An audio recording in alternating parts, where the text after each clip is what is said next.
하나님의 말씀은 스가랴서 8장입니다. 만군의 여호와의 말씀이 임하여 이르시되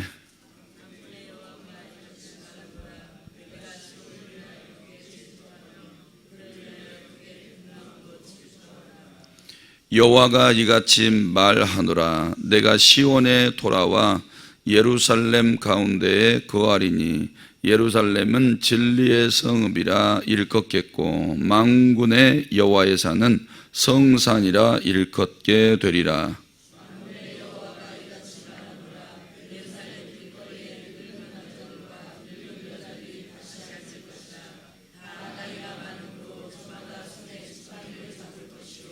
그 성읍 거리에 소년과 소녀들이 가득하여 거기에서 뛰놀리라.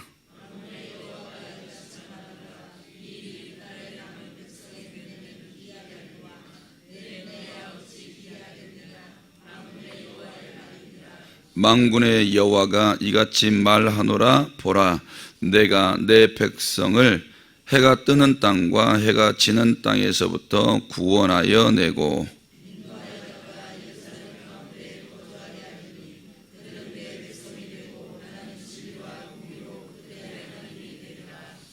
만군의 여호와가 이같이 말하노라.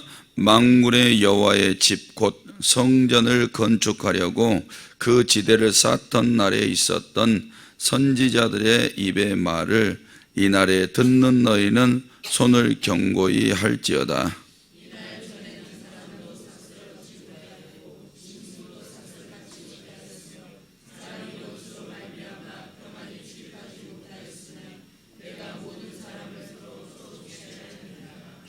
만군의 여호와의 말씀이니라. 이제는 내가 이 남은 백성을 대하기를 옛날과 같이 아니할 것인즉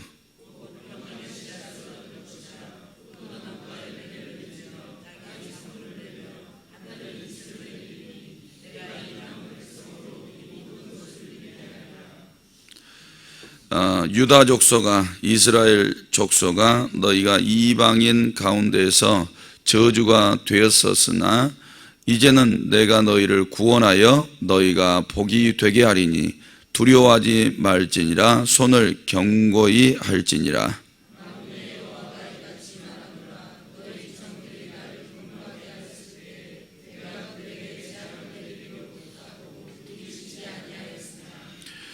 이제 내가 다시 예루살렘과 유다 족속에게 은혜를 베풀기로 뜻하였나니 너희는 두려워하지 말지니라.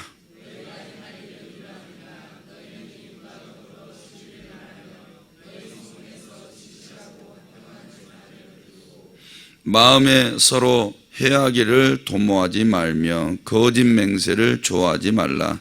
이 모든 일은 내가 미워하는 것이니라. 여호와의 말이니라. 만군의 여호와가 이같이 말하노라. 넷째 달의 금식과 다섯째 달의 금식과 일곱째 달의 금식과 열째 달의 금식이 변하여 유다 족속에게 기쁨과 즐거움과 희락의 절기들이 되리니 오직 너희는 진리와 화평을 사랑할지니라.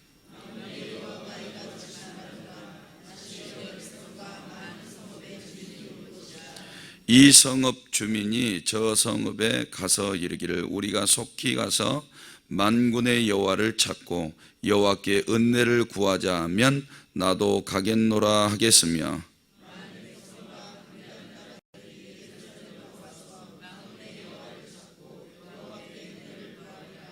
만군의 여호와가 이와 같이 말하노라. 그날에는 다른 이방 백성 10명이 유다 사람 하나의 옷자락을 잡을 것이라. 곧 잡고 말하기를 하나님이 너희와 함께 하심을 들었나니 우리가 너희와 함께 가려 하노라 하리라 하시니라. 아멘. 이렇게 고백하시겠습니다. 하나님 사랑합니다. 하나님 사랑합니다. 이 새벽에도 기도하는 성도들에게 은혜와 복 주시기를 주님의 이름으로 축복합니다. 오늘 본문 1절에서 8절은 예루살렘에 대해서 하나님이 질투와 분노를 하고 계신다. 9절에서 13절은 성전 재건과 하나님의 축복에 대해서 말씀하고 14절에서 17절은 예루살렘에 은혜를 베푸시는 하나님의 뜻에 대해서, 또 18절에서 23절은 하나님의 축복에 대해서 말씀하고 있습니다. 내용을 읽어보면 여기 이제 2절에 보니까 질투, 하나님이 분노하시고 질투하시는데 누구를 위해서? 시온과 또 그를 위해서 크게 질투하고 크게 분노함으로 질투했다. 이 질투를 뭘로 볼 것이냐? 하나님의 뜨거운 사랑이다. 왜? 그 아래 내용을 읽어보니까 하나님의 뜨거운 사랑인데, 이 사랑이 이제 이스라엘 백성들, 특별히 예루살렘에 모여서 성전을 재건하고 있는 그들에게 임하게 될 것인데, 그러면 하나님의 축복이 임할 것이고 그곳의 사람과 늙은이와 어린 아이들로 가득히 채워지게 될 것이다. 이런 일들이 너희에게는 기이하게 보이겠지만 하나님에게는 전혀 기이하지 않다. 왜? 하나님은 다 하실 수 있으니까. 그러니까 일전에 성전 재건하기 전에 내가 선지자들을 보냈지, 그 전하고 선지자들 말을 듣고 그 이후하고를 한번 비교해봐. 어떤 축복이 있는지. 이런 것들을 쭉 이야기를 해요. 그리고 하나님이 한번 복 주겠다고 하면 내 주권이야. 내가 내 뜻대로 하니까 반드시 복 받는다. 그냥 내 뜻만 믿어. 오히려 내 뜻을 믿음으로 받아들인 사람은 감사해야 되겠지. 그리고 너희가 이제 내 말을 듣고 따라가면 이렇게 복을 주면서 너희 지난날의 금식이 바뀌어서 다 기쁨과 즐거움이 되게 해줄 거야. 그러니까 성전 건축 하라는 거예요, 말라는 거예요? 성전 재건을 계속해서 하라는 거예요. 지금 성전 재건 어제 금요일 날 2년차 성전 재건을 16년 동안 멈췄다가 다시 재건한 지 지금 2년차가 된 거죠. 만 2년. 그리고 이제 만 2년 정도 하면은 공사가 다 마무리 짓게 되는데 힘들다고 금식 문제로 와서 아유, 이게 성전 건축하는데 금식까지 하니까 배고파 죽겠습니다. 대놓고 이 말은 못하고 금식해야 됩니까? 말해야 됩니까? 이렇게 와서 물었다고요. 그러니까 하나님 일도 하다 보면 자기네들이 세워놓은 이 금식이니까 그거 안 하고 싶은 거예요. 그래서 모든 일들은 사람 중심으로 가면 안 된다. 그러면 신앙도 내 멋대로 하려고 한다. 그러니까 하나님 중심으로 가고 모든 일들은 하나님께로부터 받아야 그 일에는 목숨을 바쳐도 뭐 손해볼 일 하나도 없잖아요. 우리가 하나님을 위해서 살다 가는 거니까 하나님께서 잘했다 칭찬해 주시지, 미련하고 어리석다 이렇게 하나님께서 어리석다고 말하겠습니까? 사랑하는 성도 여러분, 오늘 이 새벽에도 하나님의 뜻을 발견하시고 그 뜻을 중심에 품고 순종하고 살아간다면 그것이 복이 될 줄로 믿습니다. 자, 그러면 1절에서 8절 말씀을 보니까 하나님의 질투하심과 분노하심에 대해서 이야기를 합니다. 2절에 내가 시온을 위하여 크게 질투하며 그를 위하여 크게 분노함으로 질투한다 그랬어요. 그래서 우리가 이 지금 말씀이 성전 재건 중간쯤에 나왔다는 것을 기억하셔야 돼요. 그래서 하나님은 하나님의 일들을 행하고 있는 자들, 질투라는 게 사랑하기 때문에 질투하는 거잖아요. 근데 이 사랑을 반대로 지금 묘사하고 계신 거죠. 그런데 내가 크게 질투한다, 크게 분노함으로 질투한다, 그 정도로 사랑한다는 겁니다. 내가 제 아내랑 이렇게 사는데 다른 여자 쳐다보고 있으면, 여자분이라 그래야죠, 여자분 쳐다보고 있으면 괜찮다고 알아서 하시라고, 나는 괜찮다고 이러면 같은 집에서 살기가 어려워요. 그런데 막 그때부터 내 머리끄댕이 막 붙잡고 이 사람이 미쳤나, 목사까지 돼가지고 이럴 수는 없지, 막 이래 되면 그래도 긍정적으로 생각하면 이 사람이 나를 되게 사랑하는 모양이다, 이게 이렇게 돼요. 그래서 조광지처는 절대 버려서는 안 돼, 이렇게 생각을 하겠죠. 그러니까 하나님이 굉장히 사랑하는 거예요. 이스라엘 백성들. 이스라엘 백성들은 얼마나 바람 많이 피웠어요. 영적 간음이죠. 우상 숭배에 빠져요. 거기는 육체의 쾌락도 있어요. 풍요로움도 주겠대. 근데 하나님의 말씀대로 살아가기는 전부 다 법을 지켜야 되니까, 구약 성경에 보니까 하나님을 뜨겁게, 하나님이 우리를 사랑하는 것처럼 우리도 하나님을 사랑했으면 법 지키는 게 문제가 안 될 텐데. 그렇잖아요. 사랑하면 법 지키는 게 뭐가 문제예요? 사랑하는데. 근데 그게 이제 안 되니까 법 지키는 게 다 어려워지고 무거운 짐이 되고, 우상 얘기 쳐다보니까 그거 안 해도 되잖아요. 거기는 육체 쾌락이 있고 풍요로움도 주겠다 그러니까 얼마나 쉽게 얻을 수 있어요. 그러니까 그쪽으로 영적 간음에 많이 빠졌는데, 하나님께서는 그러한 그들을 이제 70년 동안 포로 생활하고 돌아오게 해서 사랑한다고. 그리고 이제 아버지의 집을 지금 재건하고 있잖아요. 그래서 뜨겁게 사랑하고 있다고 말씀해 주고 있는 거예요. 성도 여러분, 이렇게 하나님의 일에 참여하고, 세상에도 누리고 살 만한 게 많잖아요. 하나님을 잘 모르신 분들은. 그럼에도 불구하고 세상에는 좀 고초를 당하지만 하나님의 일을 하는 게 행복하다고, 이게 기쁘다고, 거기에서 몸을 드리고 마음을 드리고 믿음을 드리고 생명을 드리는 이들을 향해서 하나님이 너무너무 사랑한대.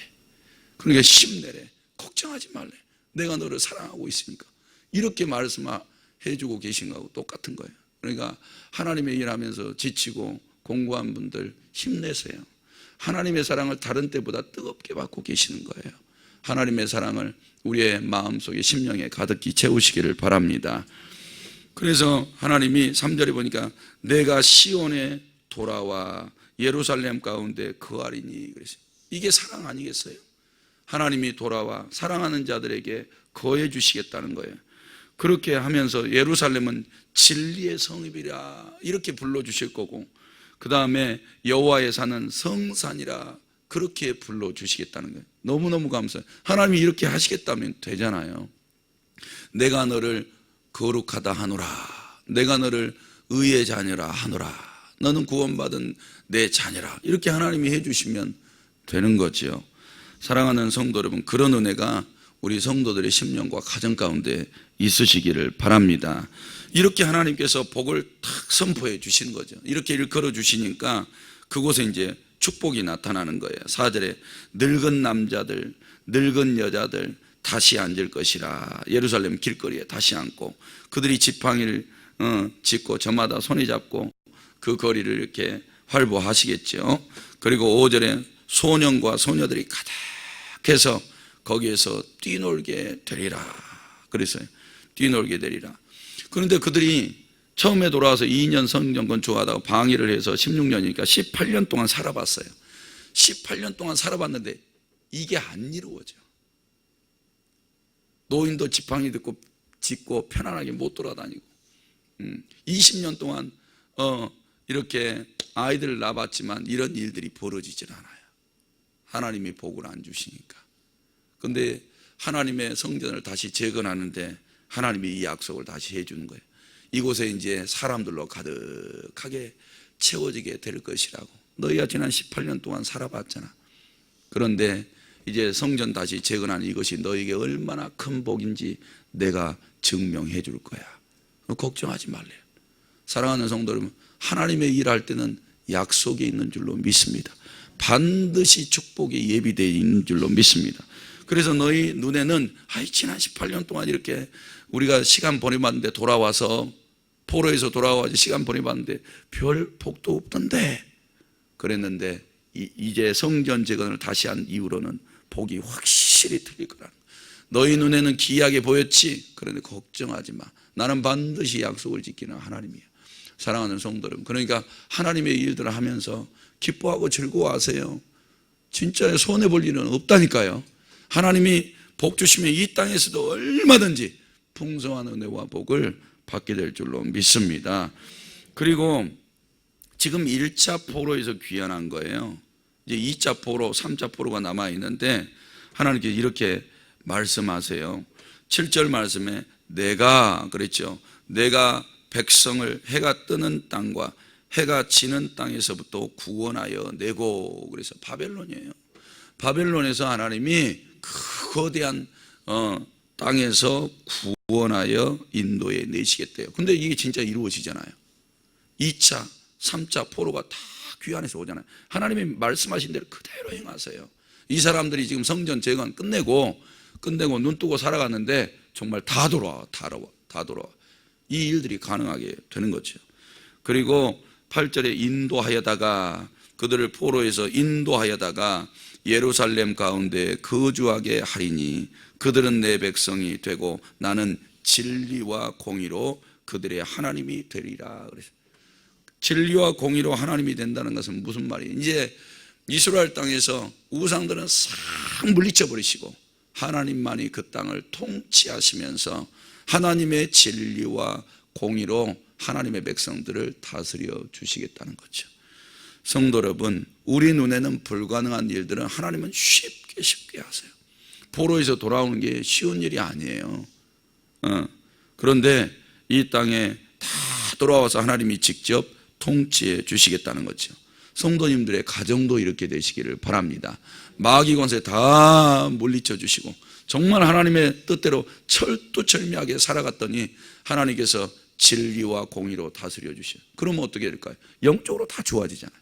영적으로 마음의 심령 천국이 이루어질 거 아니에요. 하나님이 이렇게 다스려 주니까. 삶은 어떻게 될까요? 부부는 어떻고 자녀들의 삶은 어떻고 미래는 어떨까요? 하나님이 이렇게 진리와 공의로 통치해 주시면 마귀가 들어와서 자꾸 우리를 방해하니까 될 일도 안 되고 응답도 못 받고 아무리 고생해도 소득도 없고 이렇게 소망은 가졌지만 될 일도 안 돼요. 근데 하나님이 직접 오셔서 해주시면 안 될 것도 다 되잖아요. 사랑하는 성도 여러분, 하나님이 우리를 통치해 주시는 게 복인 줄로 믿습니다. 그래서 생각해 보라는 거예요. 9절에서 10절 말씀에 보면 9절에 봐보세요.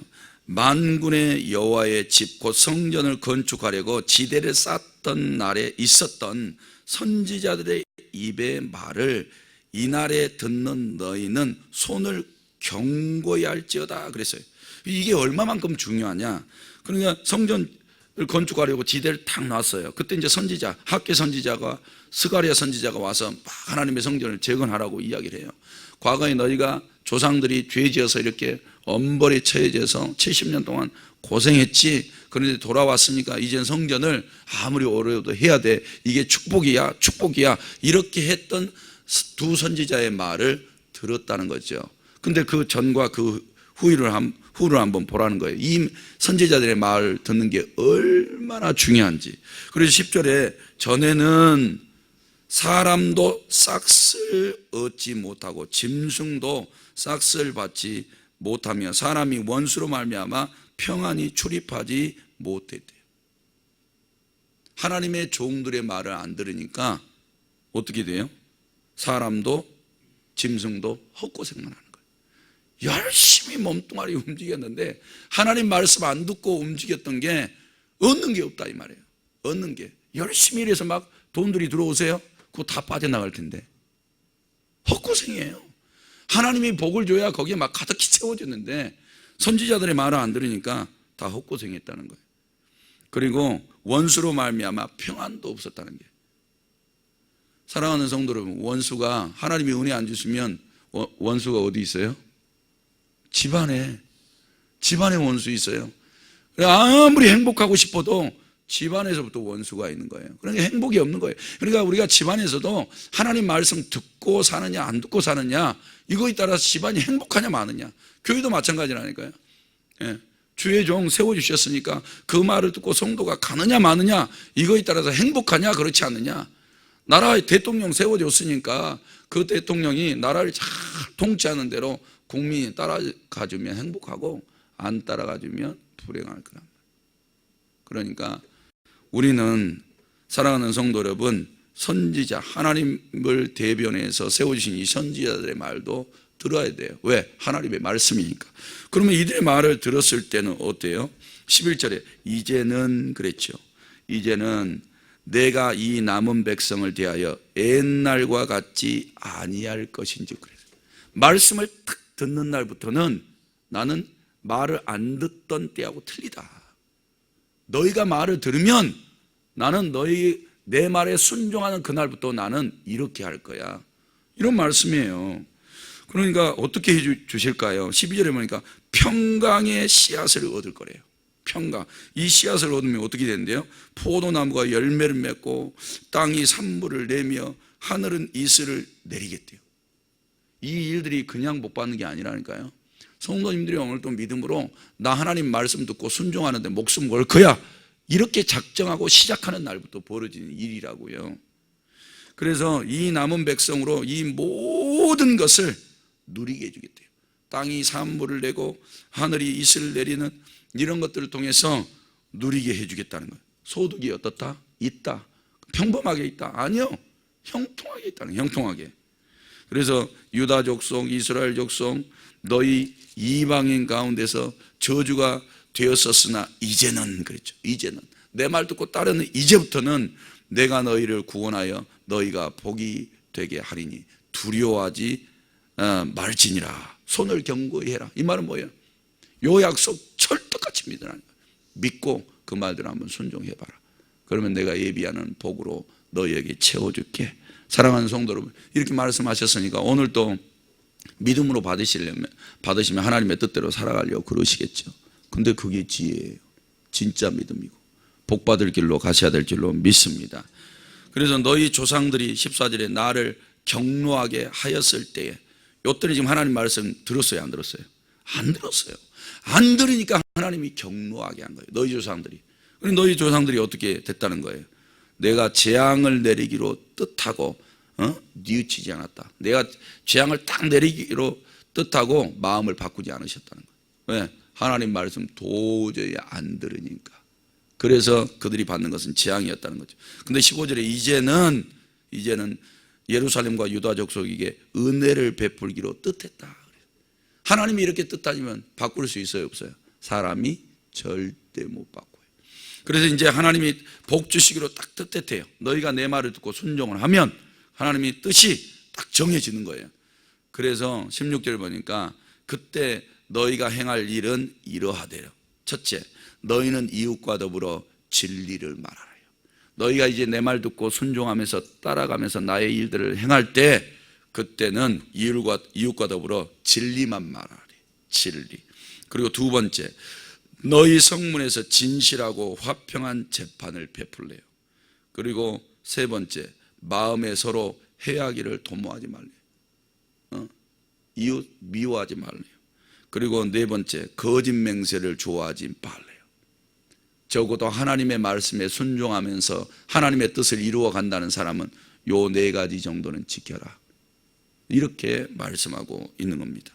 그렇게 하면 18절에 24절까지 금식이 변화되어 어떻게 해주시겠다. 19절에 기쁨과 즐거움과 희락의 절기들이 되게 해주겠다. 이렇게 말씀하고 있어요. 그 다음에 무슨 일이 벌어지냐. 그 다음에 오는 축복들, 너희만 복받는 게 아니라 이방 나라 사람들도 다 복받게 되겠다는 거예요. 너희가 하는 이것 때문에. 그리고 20절에서부터 놀라운 일들이 막 벌어져요. 20절에 다시 여러 백성과 많은 성읍의 주민이 올 거래. 올 거래. 그리고 21절에 이 성읍 주민이 저 성읍에 가서 이르기를 우리가 속히 가서 만군의 여호와를 찾고, 이방 사람들이 막 이렇게 나오겠다는 거예요. 그리고 여호와께 은혜를 구하자. 이런 말을 누가 하면 나도 가겠다, 나도 가겠다. 이런 일들이 막 이방에서부터 벌어지겠다는 거예요. 그래서 많은 백성과 강대한 나라들이 예루살렘으로 와서 만군의 여호와를 찾고 여호와께 은혜를 구하게 되겠대요. 그러면 이렇게 말해요. 23절에 그날에는 말이 다른 이방 백성 10명이 유다 사람 하나의 옷자락을 잡을 것이라. 곧 잡고 말하기를 하나님이 너희와 함께 하심을 들었나니 우리가 너희와 함께 가려 하노라. 이렇게 말하게 됩니다. 근데 이런 일들이 언제 벌어져요? 막 이방인들이 난리가 났어요. 난리. 막 하나님 앞에 돌아가려고. 예수님 오셨을 때, 그리고 예수님이 다시 재림주로 오시기 전까지 막 이런 일들이 이방에서 다 벌어지는 거예요. 사랑하는 성도 여러분, 그럼 어떻게 지금 이 시대에 이게 이루어질까요? 오늘도 하나님의 말씀을 100% 받아들이고 하나님의 뜻이 원하는 대로 순종하는 사람들을 통해서 세상 열방에 하나님 복음 듣고 난리가 나는 거예요. 나도 믿겠다고, 나도 믿겠다고, 하나님께로 돌아가겠다고. 왜? 그 속에서는 은혜와 복이 있으니까. 영혼이 잘 되고 영생이 잘 되는 복이 그 속에 있으니까. 사랑하는 성도 여러분, 그러니 오늘 하루도 하나님의 뜻을 쫓아 살아가시면 복이 될 줄로 믿습니다. 하나님 아버지, 이 새벽에도 귀한 예물을 올려드립니다. 11조, 감사, 일천번제물, 전도헌금, 제목 드렸습니다. 우리 하나님 받으시고 하늘 곳간에 쌓아 주옵소서. 성경에 약속하신 대로 복이 되게 하옵소서. 사랑하는 성도들이 오늘 또 하나님의 뜻대로 살아가는데 온 마음과 열정을 다하게 하옵소서. 그래서 영혼이 잘 되고 범사가 잘 되는 길로 나아가게 하옵소서. 이 새벽에도 담임 목사님 기도하고 계실 터인데 그 입술에 기도가 복이 되어 형통하게 하옵소서. 예수님의 이름으로 기도드립니다. 아멘. 오늘도 말씀 생각하시면서 기도하시기 바랍니다.